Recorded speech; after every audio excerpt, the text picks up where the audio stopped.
देश में इस समय चुनावी बिसात बिछाई जा रही है। प्रत्याशी से लेकर कार्यकर्ता तक घर घर तक पहुंच रहा है और यही अपील कर रहा है कि मतदान देने के लिए निकलिए और मतदान दीजिए। अलग अलग पार्टी के नेता भी इसी कड़ी में और हमारे साथ में इस समय प्रदेश प्रभारी नितिन नवीन जी है भारतीय जनता पार्टी के। उनसे जानेंगे सर, 24 सालों का अगर आंकड़ा देखते हैं तो भारतीय जनता पार्टी के पास बहुत कुछ पाने को नहीं है, क्योंकि 11 में से 9 सीटें तो वो खुद ही पिछले चुनाव में लेकर आई है, लेकिन कांग्रेस के पास बहुत कुछ खोने को नहीं है। कैसे देख रहे हैं? बहुत कुछ खोने, कांग्रेस का बच्चा क्या है अब खोएंगे। कांग्रेस ने तो आज अपने जमीर को भी गिरवी रख दिया।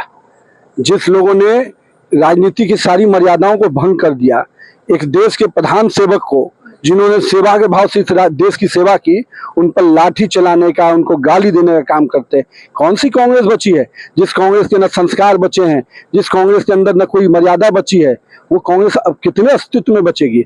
और जहां तक यहाँ की बात है, जिसके राष्ट्रीय अध्यक्ष आज शिव की अवतार बनने का प्रयास कर रहे हैं, उन्होंने जब सनातन परंपराओं को चोट हुए थे, उनके बेटे ने जब गाली दिया, अपमानित किया, उस दिन उनको याद नहीं आए थे शिव भगवान। आज याद आ रहे हैं क्योंकि जनता वोट की चोट कर रही है। उस दिन टोपी पहनने को तैयार थे, आज माला फेरने को तैयार हैं। जो लोग राम को हराने की बात करते हैं, निश्चिंत रहिए, रावण कभी भी राम को नहीं हरा पाया है।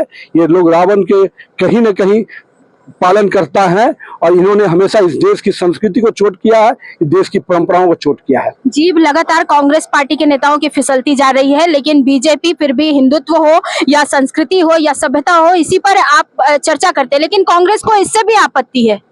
अब कांग्रेस की आपत्ति के आधार पर हम नहीं काम करते। हम तो इस देश की संस्कृति की बात करेंगे, हम इस देश की विरासत की बात करेंगे, हम इस देश की मिट्टी की बात करेंगे। आपको मुबारक हो पाकिस्तान की मिट्टी, हमें मुबारक है इस देश की मिट्टी। लेकिन नवीन जी वो बार बार कहते हैं ना शिक्षा पे बात होती है ना स्वास्थ्य पे बात होती है। क्या बीजेपी इन मुद्दों से भागती है? क्यों भागेगी? हमने देश को नई शिक्षा नीति ला के दी।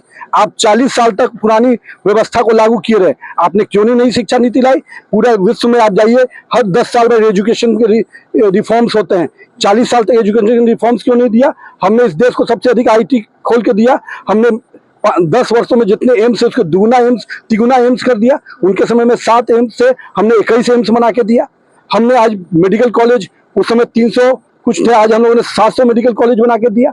तो हम कहाँ नहीं एजुकेशन को देख रहे हैं? हम एजुकेशन की बात जमीन तक ले जाते हैं। आप एजुकेशन में भी नेशनल हेराल्ड केस बनाते हैं, आपके वो लोग हैं। हम लोग जनता के बीच में हैं। 11 में से कितनी सीटें? 11 के 11 कमल खिलेगा यहाँ से। 11। तो ये थे नितिन नवीन। चुनाव के रिजल्ट आते हैं, मतदान करने